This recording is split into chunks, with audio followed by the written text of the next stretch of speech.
Hey everyone, welcome back to my channel. Welcome to my channel if this is your first time here. My name is Megan and I am the witch around the cauldron.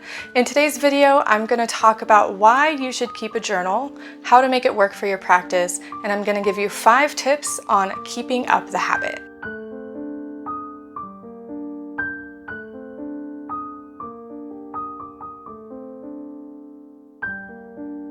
Before we go into everything else, make sure that you hit the subscribe button down below if you haven't already, and give the video a thumbs up if you like it. Also, if you want to be notified of when I post new videos, go ahead and ring the bell, because YouTube doesn't send out notifications when the people you're subscribed to post new videos. So if you want to be notified, go ahead and ring the bell. So there are 2 reasons why I believe everyone should keep a journal. And the first reason is for mental health, and the second reason is for witchcraft. And obviously when I say everyone, I mean everyone in a spiritual sphere. Everyone that is spiritual or witchy or pagan or has some sort of occult practice. A journal can definitely benefit all of us. The first thing is mental health. Now obviously most of us are going to know that keeping a journal is great for your mental health. It's a really good self-care practice. It's a really good reflection practice.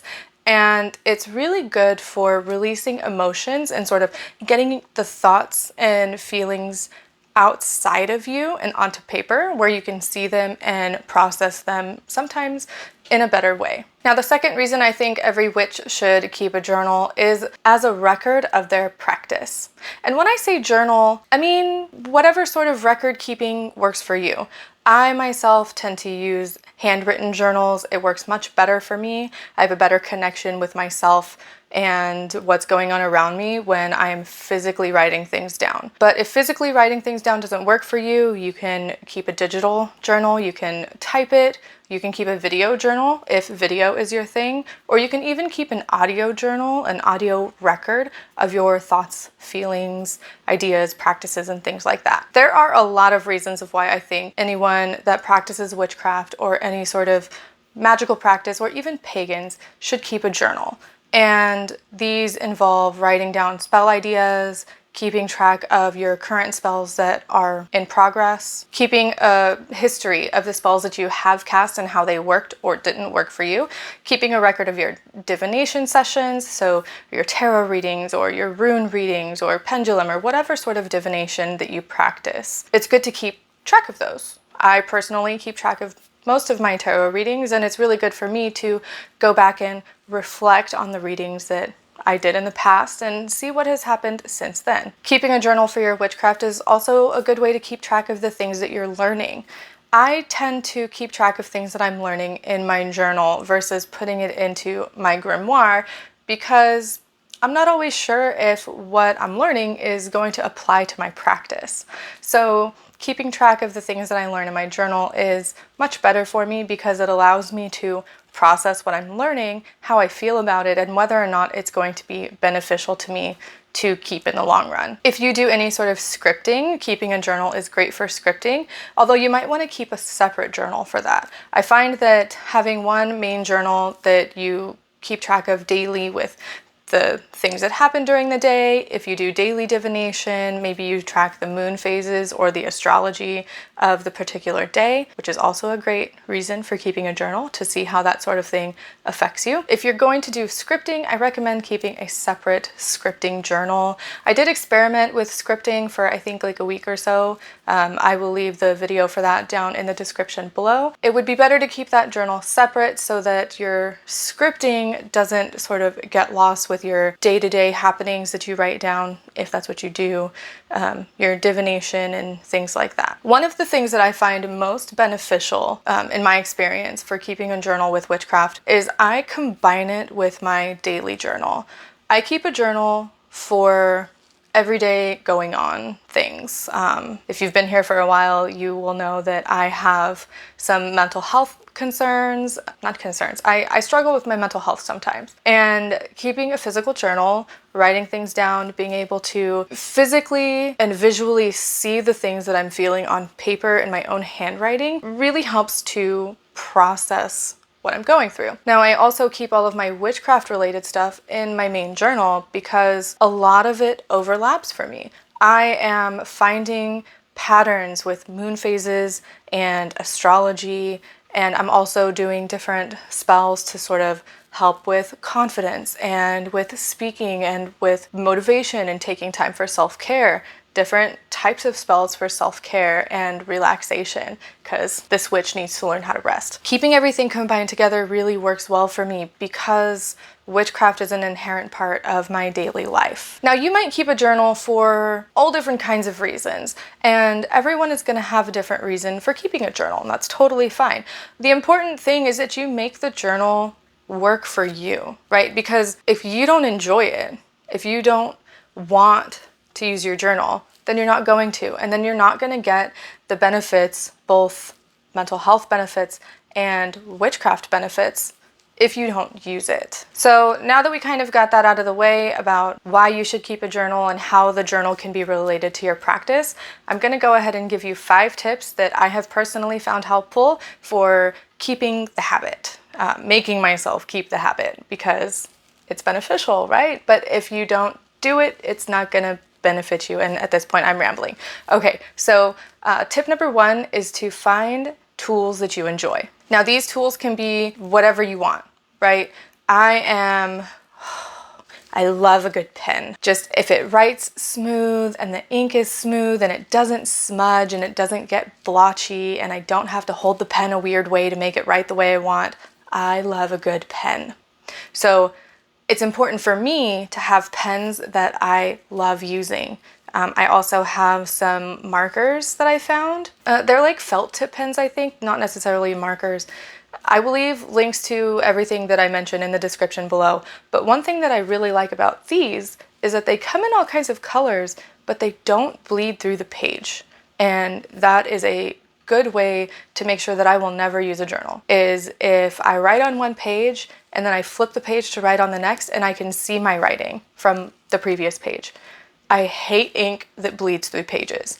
So one thing that's really important for me to have for keeping a journaling practice is to make sure that I enjoy using the pens that I have. Now, you can also use stickers, washi tape, highlighters, markers, paint, even watercolors. There are so many different things out there that you can use for your journal, but the point is to find the things that you enjoy using so that you're not hating every second of writing in your journal. You're actually enjoying the process. The second tip I have for you is to consecrate your tools. And this is especially true if you're using your journal as part of your witchcraft practice. Because when you consecrate something, you're making it sacred. You're giving it a purpose. And that I find is really important, especially for me, because then my journal isn't just a journal. My journal is a sacred book that I have made sacred for myself. And when something is sacred, when it is important, we tend to take it a little bit more seriously when we're using it. Now, that's not to say that writing in your journal has to be a serious endeavor. It can be fun and colorful or whatever you want it to be. But the point of taking it seriously is that we're actively using it the way that we know we should be so that we can benefit from using the journal. Think about consecrating your tools or consecrating your journal itself. Those are all valid options. And if you have never consecrated anything before, I have a very simple ritual video that I did. You can find the link for that in the description below. And I also have a printable of the ritual. Anyone that joins me as a member on my website gets the printable for free, so all of that will be in the description below. The third tip I have for you to help you keep up the habit of journaling is to make it a ritual. Turn it into this whole process. Light a candle, light some incense, play some music, get comfortable in whatever space that you want to be comfortable in, and turn it into a ritual with very specific steps. And this isn't going to work for everyone, and I totally recognize that. It doesn't necessarily work for me because I like to journal basically wherever I am, whenever I need to. But if you need to have that sort of structure and you need it to be ritualized, turn it into a ritual. This can help you get into the right mindset for journaling. If you need to sort of take a step back and ground and center yourself, that's totally fine. Having these specific things set up helps your brain get into that frame of mind like, okay, we are doing this now. We are journaling now. And this can be effective on so many different levels. For example, maybe you want to have a very specific candle that you light while you're journaling. Do that. Create the candle, make that a ritual, make it a spell if you want to help motivate you to journal or for you to enjoy the process or whatever it is that you want. Light the candle before you start journaling, keep it in sight while you're journaling, and blow it out when you're done. But creating the ritual can definitely help you keep up the habit as long as it works for you. The fourth tip that I have for you is to journal in your own style. And this goes back to making sure that you enjoy what you're using, right? If you enjoy your tools, that's great. But if you don't enjoy the way that you're journaling, then you're not going to want to do it. So a journal doesn't have to be this long form, so many words, cursive, pretty handwriting type of whatever. A journal can be whatever you want. I'm not very artistic. I've been told a couple of times that that's not true. I don't like to draw, not usually. So I don't find it helpful to do a lot of art in my journal. But if you prefer to express your emotions or your feelings or your ideas through art, then journal in pictures, draw, sketch, do whatever you want. Use all of the colors, use black and white. It doesn't matter as long as it works for you. And the same can be said about using bullet lists. If writing long form doesn't work for you, come up with phrases or just use a couple of words that give you the main points that you want to remember or the main things that you need to get out of your brain, depending on why you're journaling. You can also use a video to journal. Just turn on your phone and your camera on your phone or get a camera or whatever you want and sit down in front of it and just talk. And then upload it to the cloud or keep it saved somewhere so you can go back and look at it later. Or create a private YouTube channel and all of your videos can be private so you can upload them there and go back and watch them later. A lot of people find keeping a video diary to be really beneficial. And the plus side to keeping a video journal is if you're using it for spell work, you can take videos and pictures of the stuff that you're doing so you have a record later, a visual record. That's why I liked keeping a journal digitally so that I could add pictures, but I don't do that anymore. Keeping a journal digitally didn't work for me because the typing didn't connect with my brain to get things out and whatnot, but that's a completely different subject. The point is, your journal doesn't have to be plain and boring and long form written diary entries, so to speak. Draw, color, sketch, use all of your stickers, scribble to get out some extra energy. Do whatever you've got to do. The journal is yours, so journal in your own style. And the fifth tip that I have for you is to find tools that work for you to help you keep this habit going. You might find it helpful to set alarms on your phone to remind you, okay, every day at 7 o'clock, I'm gonna journal, or after every meditation, I'm gonna journal, or hey, I did a spell, I need to journal. One thing that's been really helpful for me is using an app called FINCH, and this is not sponsored. This app was shown to me by a friend of mine, and I've been using it for about a year now, and it's motivating in a way that's really cute and fun, but also really helpful. I like FINCH because it gives me goals and tasks and different journeys and things to work on, but I can add my own stuff to it, and I can attach specific like prizes or rewards to different goals that I have that need to be done. So, for example, I will put journal in there. And if I journal consecutively for 5 days or whatever, I can give myself a reward. Plus, my little bird, I think it's a penguin, is named Noodle, and she's really cute, and I like to dress her up, and we go on little adventures, and it's really cute.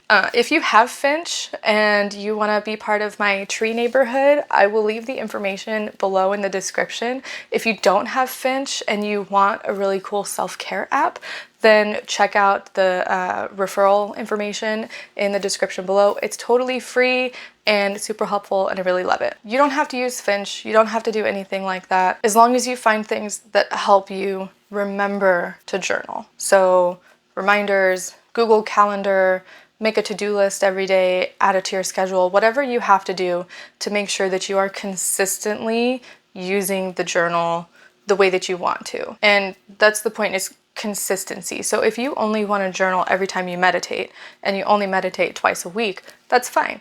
If you only want to journal every full moon, that's fine too.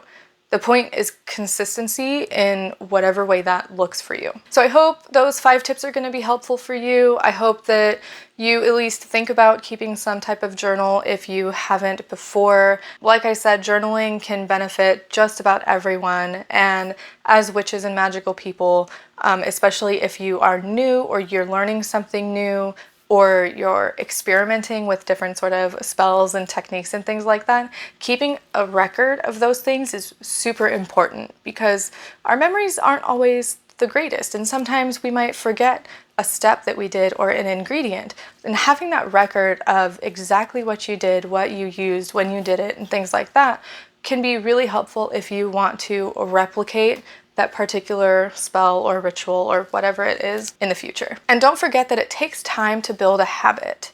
It takes time to get used to doing these things. So you might do really, really good for a couple of days or a week or two and then completely forget about it or get caught up with doing other things. It's okay if you sort of fall off the wagon, so to speak. Just get back up and try again. Don't beat yourself up. Don't give yourself a hard time. I know I personally tend to internalize that sometimes, like, oh, why am I like this? I can do better. Don't do that to yourself. Take care of yourself. Journal in a way that works for you. Don't forget that it's supposed to be a tool. Tools are only as helpful as we make them. So if it doesn't work for you, then try something different. Thank you so much for watching this video. I hope you enjoyed it. I hope you got something from it. Let me know in the comments below if you keep any sort of journal and what your favorite tools are for using in your journal. If you'd like to interact with a community of like-minded individuals, feel free to check out my forum. Follow me on social media. All of my links will be in the description below. Don't forget that if you sign up for my membership, you can get a copy of that consecration ritual printable as part of being a member. Plus, you get so many other different perks like early access to videos, and I just added a new tier for members because I'm working on some courses and some different things like that. So check that out. It's going to be in the description below as well. Don't forget to hit the subscribe button down below and ring the bell if you haven't already, because YouTube doesn't send my subscribers notifications unless you tell YouTube that you can receive notifications by ringing the bell. So do that if you want. Give the video a thumbs up if you liked it, or a thumbs down if you didn't. It's totally okay. Leave me a comment down below, and I will talk to you next time. Bye.